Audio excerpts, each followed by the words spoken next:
Alright guys, let's talk here about game number 5 from the Onimaru Brazil Saga.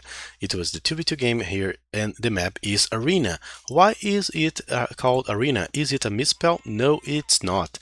Before we had Definitive Edition, the walls already had 1800 HP, so they were quite good here to defend, and feudal age pushes were a lot weaker. And on this version of Arena, which was basically used on some pre-arena tournaments, it is still is like that. So the original walls here are the ones from the old game, so they do not have less HP. They already have the 1800 HP.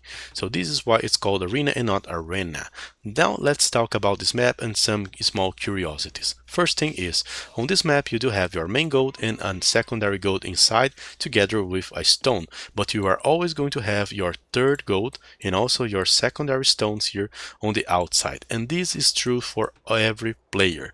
Another thing that's worth mentioning is that the gold placements here are very bad.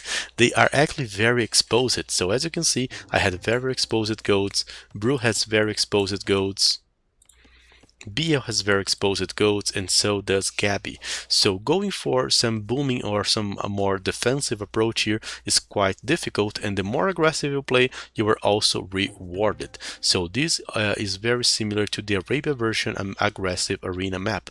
But there's also something that both Brew and me noted here. The distance between each player is also minimized. As you can see on the same screen, you can spot Brew walls and mine. On the same screen, you can spot Gabby walls and mine. And on the same screens you can also spot the ones from red to green, the ones from yellow to red. So we all had this small area here to work on the center.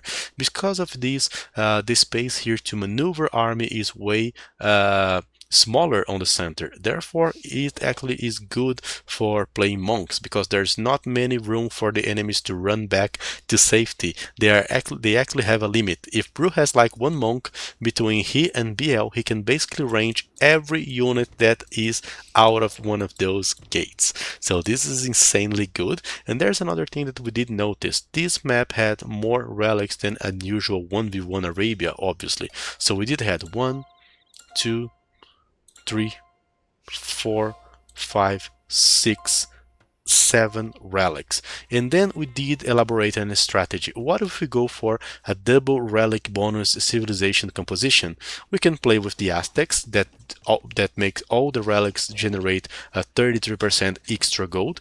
If you do play with the Aztecs, you know how dominant this bonus can be on maps like Arena, and we just combine that with the Burgundian, with basically is relics also generate food in addition to gold. So every relic here would be equivalent to at least 3 villagers. So basically there were like more than 20 free villagers for us to collect here on the center of the map.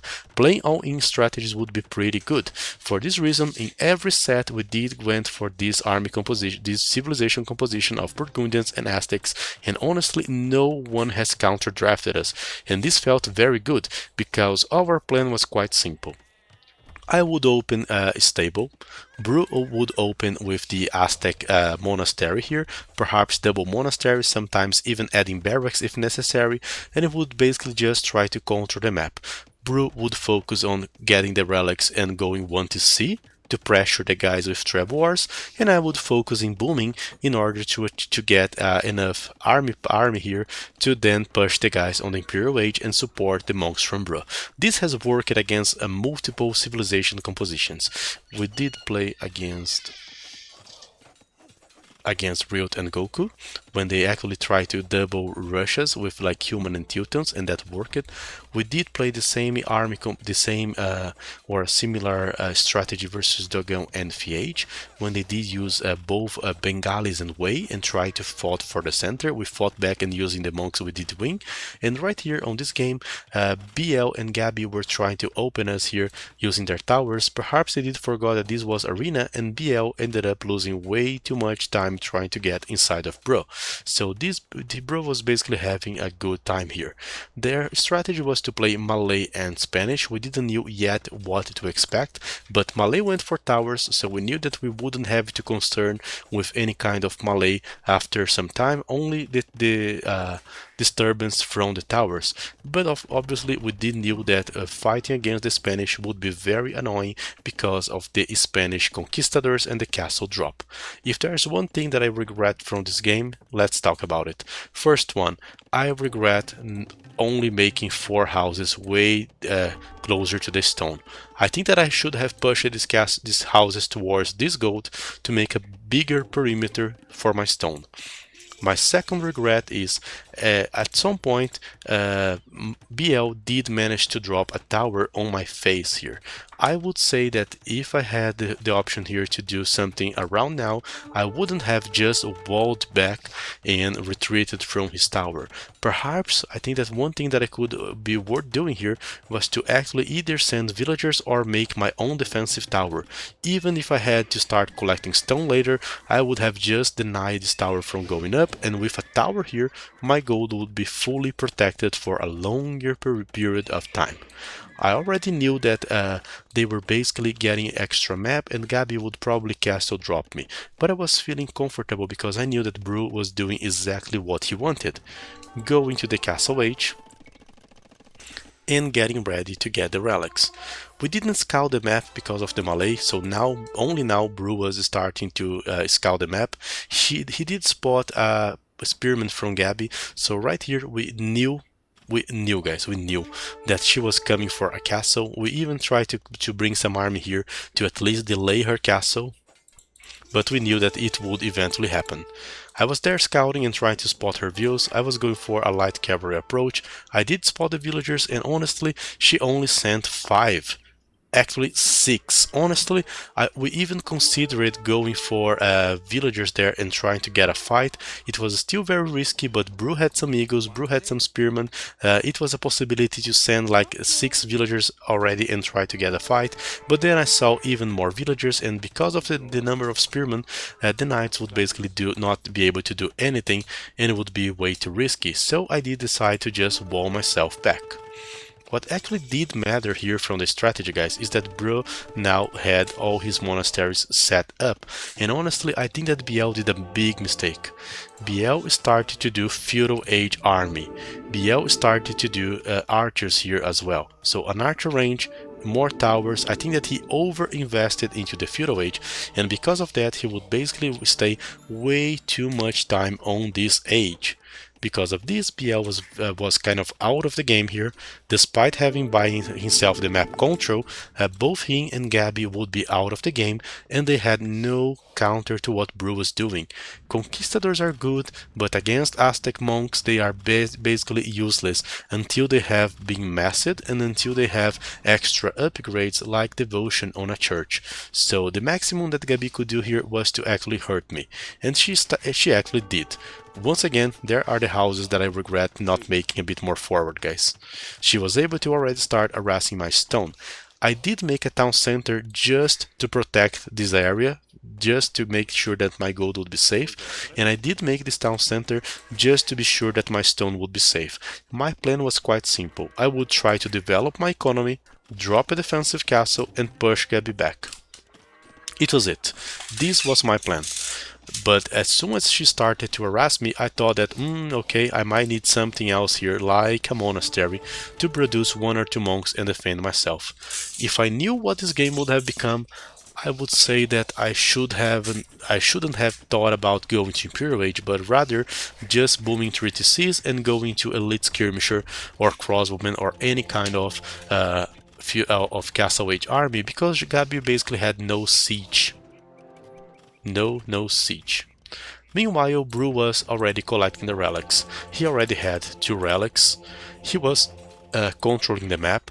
Now, with access to redemption, he could even get back all these buildings for ourselves and punish BL for doing it.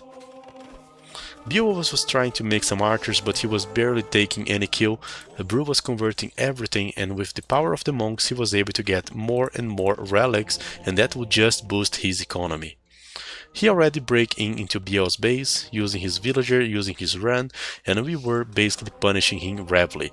Only now BL was on the next stage, aiming to make a castle, but he was very behind Bro here.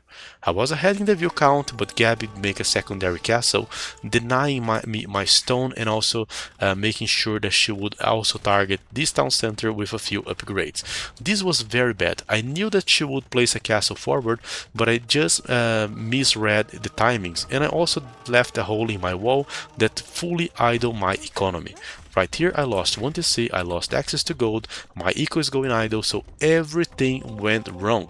Right there I think that I even needed to invest into a second monastery, but since Brew had a very solid position and he was basically getting all the relics of the map, I was comfortable that we would probably have a good shot here on winning the game. For this reason I wasn't so concerned. I was just like, okay, things are eventually gonna work. Take a look guys on Brew's economy. Look his food and gold. Look how fast it goes up. And this is not only villagers working, but mostly the relics effect. So this was just scaling pretty well. Brew would soon be able to go to the Imperial Age. BL would have no chance because he had no army to beat Brew monks there. I think that he would need like a big group of either light cavalry or Karambits, which would actually leave him on Castle Age forever. Upon seeing that he had a castle, we basically knew that he would try to go for the Karambits. BL is very good with the unique units. I did try to manage to buy some time. Bruce sent some extra monks to help me. I was having a lot of trouble with this tower from BL. I honestly regret so much not taking this tower down. Damn, that one hurt. And Gabi was basically punishing me for it. I tried to send some villagers to the other side to collect stone. I think that this was actually not the best play. I could have actually thought about this thing here earlier. And by the way, guys, this was the closest stone, but BL walled the stones during Feudal Age. Very smart play, honestly. I like that. So I was not doing good, but I knew that Brew was quite okay, and our plan to get the relics was succeeding. Right here he had at least 4 relics. There were a few more for him to get, but there were obviously some castles. Gabi had some conks, but she was way too shy to go after Brew here on this stage, and I knew that I would eventually be able to land a castle by taking on the gold.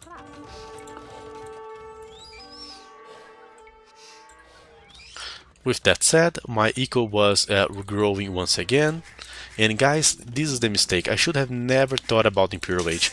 Instead of going for a 30C, I think that I should have placed a barracks using all these resources that I have and bought myself like something like Elite Skirmisher or even some extra horses. If I went for Elite Skirmishers or even Castle Age Cavaliers, things would be much better. That was a game to invest into the Castle Age. Both Gabi and BL started a counterattack on Brew that was go to Imperial Age, but actually had to split his monks to help me. That actually cost him the push power, and this actually forced him to go back. BL was going for several Karambits trying to get the monks midway, but as you can see, those are Aztec monks, so despite the good engages from BL, these fights are never great here. And honestly, I think that it was all my fault, guys. If I hadn't asked Brew for some help, his monks would also all be under the castle, my views would keep working, and I could actually try to get back on my feet here by myself.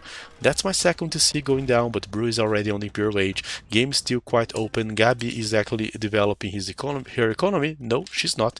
Gabi was playing with 1 TC, all-wing Conquistadors, and now about to go for extra trebuchets. BL gave up on the idea of going for the Karambits. They were not working so well for him.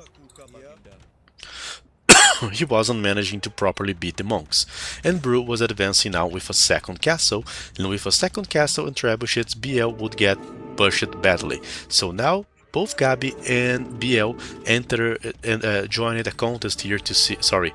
Brew and Gabi started now a contest to see who would kill each other's flank first. But Brew already had trebuchets trying to kill the Malay, and Gabi also had 2 forward castles trying to kill me.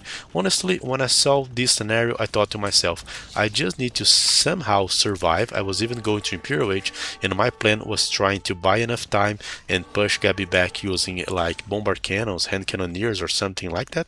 And I knew that BL wouldn't be able to hold Brew because of the relic power and because of the tech tree. With a few Jaguars he could counter many Karambit warriors, and whatever was not Karambits, the monks would be able to deal with. So BL was getting pushed, I was getting pushed, we were both dying. I'm desperately trying to get access to some gold here. Damn. Perhaps monks, I don't know. Elite skirmisher or any kind of castle age army would have been better here. I just played way too wrong there. I was dead, trying to recover, trying to make some more army, scattering my views around the map. BL was now dead, he was actually losing several of his villagers trying to run from his base. So basically on this stage Brew knew what he was doing. Brew knew that BL was like out of the game, at least for quite a while. But I was having trouble, Gabi had already killed even more town centers from myself, and now she was starting to challenge Brew.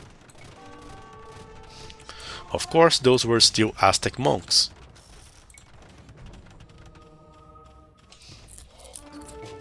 And then we had the showdown from the guys that were still alive. BL trying to recover slowly.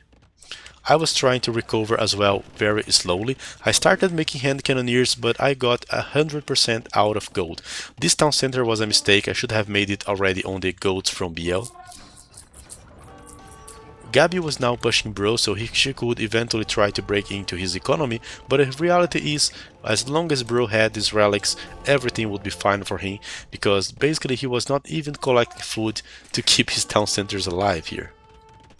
He went an all-in monks here, he was now pushing Gabi faster than she was being able to push him.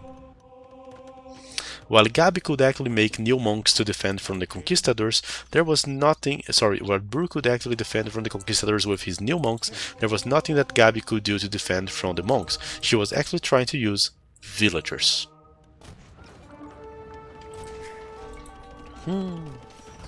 I was getting beaten here badly.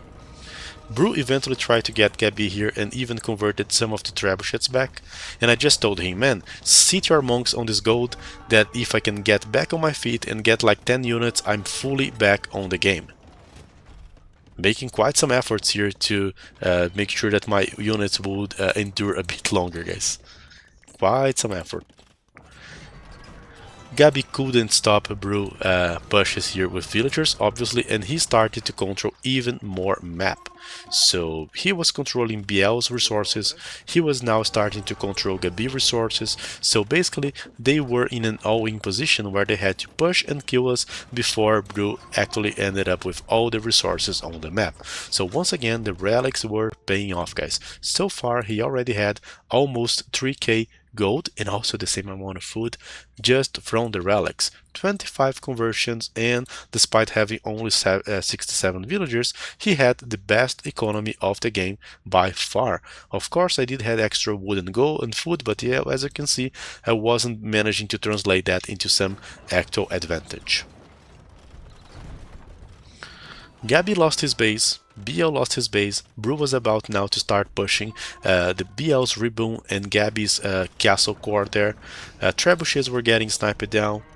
I started finally to understand that I didn't need hand cannoneers but rather elite skirmishers, which are actually a better counter to the conquistadors. And I was slowly getting access back to my gold.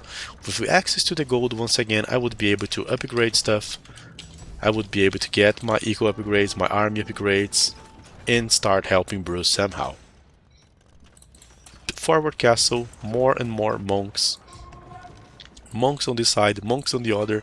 BL trying to start making a few arranged units to help. But it's very difficult to stop an Aztec on this stage, especially because his monks scale pretty well.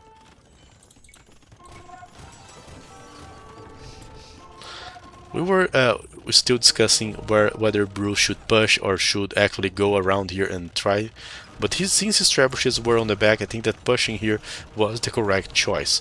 Gabi tried to convert him back using a few atonement monks, and she even succeeded to do it with a few. The crossbowmen barely hit the trebuchets, and the own villagers that BL was using here to try to take down the trebuchets were failing to do so. I was slowly getting back into the game, adding more town centers and also eating all the resources that Brew had gotten access to. BL had nothing here to push back from his base, he was focused here together with Gabi, and then we kept pushing more and more. Both teams were losing castles, and while all of that were happening, Brew was still sitting on the relics, having such a nice time. Gabi was trying to get her eco on the back, I was trying to get my eco back on my feet as well, but right now I was being able to get even more stuff, and Brew even made coinage to start sending some extra resources to myself. Diving into the enemy castles, using both cannons, monks and trebuchets, we were finally able to hit her back and start delivering some damage. The conquistadors were no more. Even the enemy trebuchets were not having an easy time against the monks, and they got fully surrounded. So this, guys, was basically the end. This castle was the last fortification that they had, denying us to fight, and as time went by we were getting more and more army done. Brew was even getting atonement and fervor in order to get extra HP and fight back against the monks from Gabi.